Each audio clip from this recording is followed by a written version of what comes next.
Ladies and gentlemen, it is the 21st of December, which means I are in your internet helping you make decisions on game purchases. We're going to be going through, of course, Steam sales, Humble Bundle, and some other websites also, basically giving my opinions on whether it's, well, a good deal or not.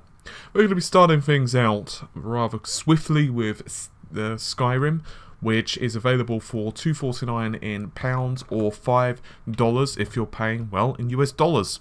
Now, in my personal opinion, Skyrim is well worth buying even if you've got the Xbox 360 or the PS3 versions, because the PC version is just so much more superior. You've got not only a lot of modding tools available, but it looks a lot more aesthetically pleasing. You've got mods to make the graphics look nicer and user mods to build your own castle in the sky if you so desire. Regardless, there's two options for this one. You can pick up the Legendary Edition, which obviously costs a little bit more cash, or you can buy all of the DLC. Now, personally speaking, I would advise against just buying the base game. I would personally recommend getting the Legendary Edition, which includes all of the DLC, simply because it's just the way to go. Dragonborn alone is much worthy of the cash. Dawnguard's okay, quite honestly, but if you're looking to buy one piece of DLC, I would personally recommend Dragonborn because I think it's the best. But if you've not got the game yet, which is unlikely because I think most people have picked it up by this point, but if you've somehow not done so, like you weren't PC gaming, say, 6 months ago or whatever, then definitely pick up the Legendary Edition because you're going to be very happy you did. Next one is Portal 2. It's available for £3 Great British Pounds, or if you're paying in dollars, it's going to cost you $4 US. Really good price. Us Brits and Americans get a good price. What is there to say about Portal 2? It's basically a platform game which has a loose storyline which ties it all together. I'll be honest, I've never really been into the Portal stuff. I seem to be in the minority, and it's kind of telling because a couple of years ago, I went to MCM Expo, which is in London, and believe it or not, there were a hell of a lot of people that made their own Portal guns, and so it's like a Comic-Con game festival thing, and so many people were wandering around with like Portal guns and the various other bits, the Strider leg things to make themselves look taller, and kind of running about all over the place. It was kind of cool, but it does show you how much of a kind of cultural thing in gaming Portal really has been. For the price, if you've been interested in it, this is a great entry price. You know, it could be your thing. It could be your thing. Next one, Shadow Warrior, $2.99. That would be pounds, or if you're paying in dollars, it's going to cost you basically $4 US. Not a bad price. This is, consider this a tribute to FPS of old. So here's how I'd suggest this. If you're a fan of like the old school FPS, in other words, it doesn't make sense, guns don't behave realistically, enemies do not, you know, cower behind cover every 5 seconds, you do not have chest high walls everywhere. In other words, this is very much like, say, Quake 2 type of gameplay. This is your game. This one doesn't take itself seriously, it's ultra violent, it's really fun. Amata on the channel, she absolutely loves the game and she's been playing it quite religiously, so she highly recommends it, and, well, why the hell not? Next title, Age of Mythology, Extended Edition. The extended is the important part. It's vital. It's $5.74 if you're paying in Great British Pounds. On the other hand, if you're paying in dollars, it's going to cost you, he says as he looks for it, $7.49. So it's not too bad at all, really. This title, of course, is a strategy game. There have been some major improvements on it. Obviously, you've got upgraded full Steamworks integration. You've got better graphics and so on. For the price, it's not too bad. If you're interested in the Age of Mythology series, now is the time to get it. Unfortunately, there is no demo, so do have a look at it. The problem is, of course, there is a lot of RTS and strategy games recently, but this one does support co-op. It's quite cool. In my personal opinion, it's a pretty tight game. The basic theory here is, of course, it is a very strategy-orientated title, with a lot of mythological creatures. So for example, you've got cyclopses and minotaurs. So basically, if you like a lot of that stuff and you want that integrated into an RTS, so in other words, it's not just an RTS with like the standard goblins and mages, then this could certainly be a way forward. The other benefit, of course, is that it's not just the standard Age of Mythology. You've got better water, textures, bump mapping, and so on, which is obviously much improved over the initial game. So it could well be worth it. You know, at least give it a shot, in my personal opinion. Next one, and this one's a bit of an odd name, but hell, sometimes it is. Spin Tires. So it's available for $6.79, which is a bit of an odd price. That's if you're paying in pounds, $10.19 if you're paying in dollars. What is this one? This one's a bit weird. The people are a bit confused over what this game is, but the basic premise is that you are playing and driving a truck. So it's basically an all-terrain Soviet vehicle. And the idea is that you're basically driving over various large maps and exploring levels and doing whatever the heck you're supposed to be doing. I'll be honest, you collecting lumber and various other bits and bobs and then delivering objectives, and it's really not my thing. I've kind of had a look at some videos of it and I've had a read of it, and it's not my thing at all. It does look quite aesthetically pretty for the price, and considering it's quite a new release. If you've been interested in it, go for it. I can't recommend it because it's not my thing. I'm not saying it's a bad game, and there you have it really. Next title is the rather scary and evilly named Aptly Alone, or Never Alone actually. That would cost you £8.03, obviously Great British Pounds, or $10.04. So this title, just so that we're aware, is a very awesome looking game. It's very artistically styled in my personal opinion. And it's a little weird in terms of the basic premise, because it's the first game that has actually been developed in collaboration with the Inuit, which is obviously Alaska's native people. And apparently 40 of them, the native elders and storytellers and community leaders and so on, basically contributed to the development of the title. It's a platformer puzzle title. That's the best way of describing this. I have to say that I haven't played it, but it looks hauntingly beautiful. It's got very good positive reviews for the price, which is, you know, not bad, 33% off, considering it's a fairly new release. It was only released about a month ago.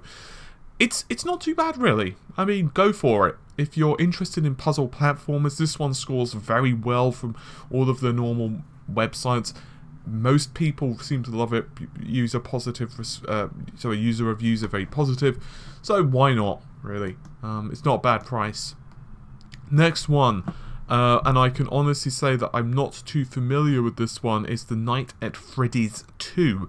This one is going to cost you $3.74 if you're paying in pounds, or if you're paying in US dollars, it's going to cost you $5.35. So us Brits don't get a bad price at all for this one, really. I can honestly say that I don't really know that much about it, but it has got a very positive score. It's basically a platform, so basically it's a, well, this is easily one of the oddest games that I've had to explain, but the basic premise is that you have to survive working a night shift, right? So there's a pizzeria, and you are working from 12 AM until 6 AM, which is supposedly, well, pretty benign, right? Not so much. Basically, there are killer animatronics about. And the idea is that you have to basically check out security network, cameras, and checking what they are doing, the rather evil animatronics, and making sure that you defend yourself while you're in the security room. It scores really well, and I can honestly say that I've not tried this one. It is on a variety of different devices, including Android and iOS, for what it's worth, so maybe you should have a look at it, see if it's your thing. It's a point-and-click type of title, so maybe not everyone will like it. It has got good review scores. I've personally not tried it out, but I have heard good things about it and the prequel to this, the original. And finally we have one last game, and this one is Spore, which has also been, well, pretty well received, and it's pretty old now, to be fair. It was released in 2008, but let's talk about it first. It's 75% off, $3.74 if you're paying in pounds. On the other hand, if you're paying in dollars, then it's going to cost you a rather princely sum of $5 US. So what is Spore? The basic premise is that you are creating creatures. So you can basically develop them however the hell you want. You've got a variety of different tools to actually create these living beings, where you can actually adjust different things of the universe. You can change vehicles, buildings, you can even create starships and actually even evolve the creatures themselves. There's various different stages you can evolve them to. I believe there's 5, which is kind of cool. Personally speaking, this isn't something that I would personally play, but there's one benefit: because it's fairly old, the requirements for it are quite low. So maybe if you're looking for like a netbooks type of machine, so you want to play on like a netbook type of machine, this would be kind of the game for you. As I said, not something that I personally would play, but it does score pretty well. So if you're interested in this genre, you could certainly do a lot worse, is pretty much what I'm going to say. Anyway, let's quickly move on, shall we? Let's whiz forward. There's a couple of games on the 12-hourly deal, well, the new deals every 12 hours, that I want to discuss because they're pretty good deals. The first one would be LA Noire. It's 75% off, which means it's $5 US, or if you're paying in pounds, it's going to cost you $4.24. So us Brits get a little bit bent over a barrel on this one. The basic idea, of course, is that you are playing a police officer. It's very much the reverse of GTA in that respect, and you can kind of question basically suspects and various crimes, and you can basically accuse people of murder or whatever the crime happens to be. There are some issues, to be honest, with the questioning of suspects, in that it's not exactly as smooth as you would kind of expect, but for the price, and considering the gameplay is pretty awesome. I mean, obviously, it's at the end of the day, it's a very open world, kind of like GTA, in that regard. But obviously, you can't just go mowing into various civilians and killing them, because at the end of the day, you're a police officer. So I have tried it personally, have reviewed it on the channel. I quite liked it, but not everyone will. I also want to discuss Bound by Flame. I haven't covered it on the channel, but it's basically 75% off right now. From what I'm hearing, and from my brief playtime with it, I've only played it briefly, basically your opinions are going to be mixed on this. I would recommend doing some research on it, because not everyone likes this game. It's basically, this is probably going to be one of those games you love or hate. It's fairly cheap, however, so it could well be worth checking out if you so desire. Currently, the community choice is also Bulletstorm, which is 80% off, which means it's going to cost you about $4 US, or if you're going to be paying in pounds, it's going to cost you $3, which is a really good game. I'd actually highly recommend this one. I think it's very fun. It doesn't take itself too seriously. It's very zany. It's very shooty. I actually really like it. I also really like the way you're using the laser whip type of thing to kind of just absolutely destroy enemies. Very fun game. Well worth playing. Definitely one of my favourite games. When was it released? 2013, I think it was? 2012, 2013? No, apparently I'm just completely and utterly wrong. It's 2011. But it was definitely one of my favourite games of that year. I think I actually played it in 2012, if memory serves. I think I was a bit late to the party. But it was definitely a very good game. Anyway, let's blast through a few other games, shall we? Because there are a lot of different deals on. Currently, we've got Humble Bundle, which is obviously humblebundle.com/store. There's some really good deals going. So the first deal would be Sniper Elite 3. I've discussed this previously. It's £26. I personally didn't like it. I personally preferred Sniper Elite 2. We have covered it on the channel, so do check that out. It's quite expensive, quite honestly. It does support AMD's Manzel. If you're a big fan of Sniper Elite, then you're probably going to like it. I personally thought it was okay. I couldn't really get into it that much. Divinity Original Sin. Very good game. Very, very good game. We've covered it quite extensively. If you're basically a fan of, let's say, Diablo, if you're a fan of... Let's try and think of games that you're gonna like it if you've played others in the series. So basically, if you've played Diablo, if you've played Neverwinter Nights, obviously they are slightly different titles to say the least, but certainly if you've played them and you've enjoyed that type of storyline, then Divinity Original Sin is going to be your thing. It's a very good price, £24, well worth picking up. Shogun Total War 2, For $6.24, most of the bugs have been ironed out. Well worth it. Mortal Kombat Complete Edition, $3.74. Not a bad price, quite honestly. Not a bad price. $3.74. Even if you're just looking to play the single player and just kind of blast through it, not bad. Banner Saga, cannot recommend this game enough. Stoic really outdid themselves. $3.74, very much worth it. Bastion, top game. Top game. The storyline, the narration, yes, it's quite short before anyone points it out, but really good. Well worth it, in my personal opinion. Jet Set Radio, it's available for 74 pence.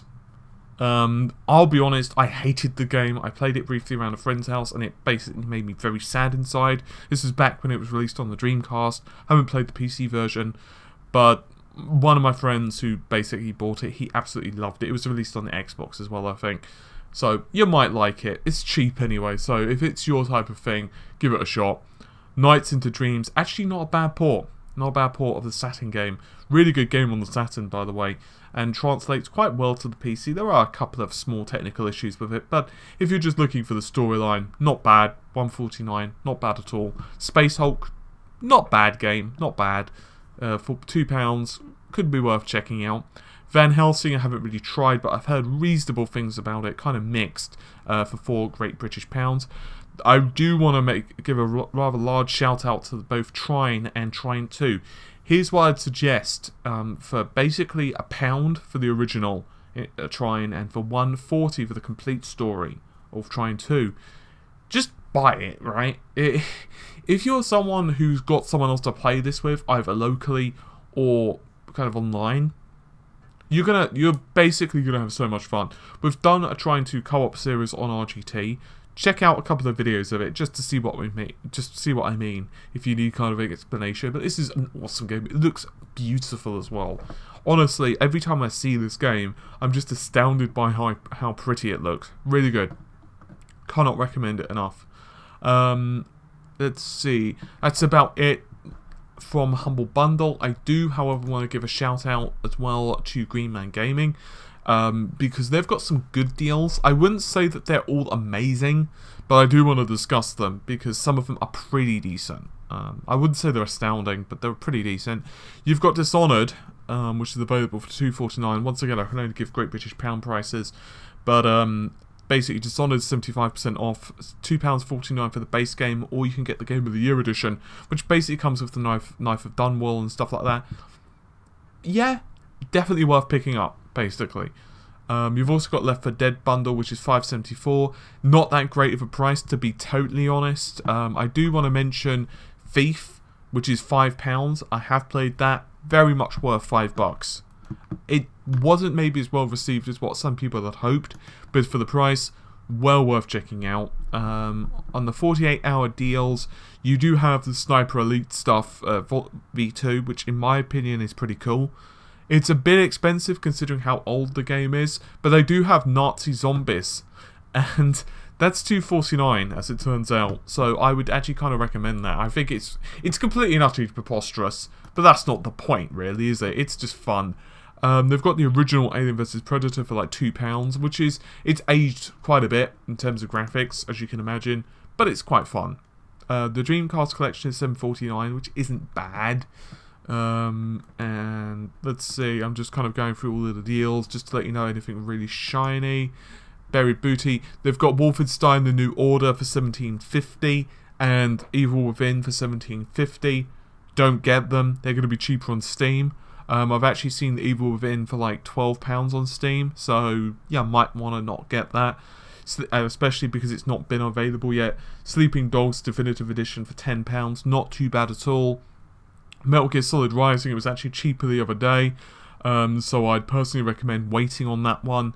$12.49 is a bit expensive considering. You've got Skyrim, as I said, Steam, it's cheaper, so just not really worth it. Let's see, I'm just kind of going through the last little vestiges of deals. The Cave is £5, I've seen it cheaper.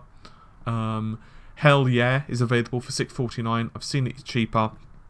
But you do get the entire collection, so it could well be worth picking up. I'm just making sure that we've got everything. I think that's about all of the really, really good deals. The Doom 3 BFG edition is £10 on here. Not a bad price, but I think I've seen it slightly cheaper. But if you're desperate for it, might be worth picking up. And I think that's about it. So I've been through all the really, really good deals, which is not too bad. As I said, nothing astounding, to be totally honest. Oh, you've also got Return to Castle Wolfenstein on here for $2.99. And if you're interested in getting into Elder Scrolls Online, it's 49% off. Not bad.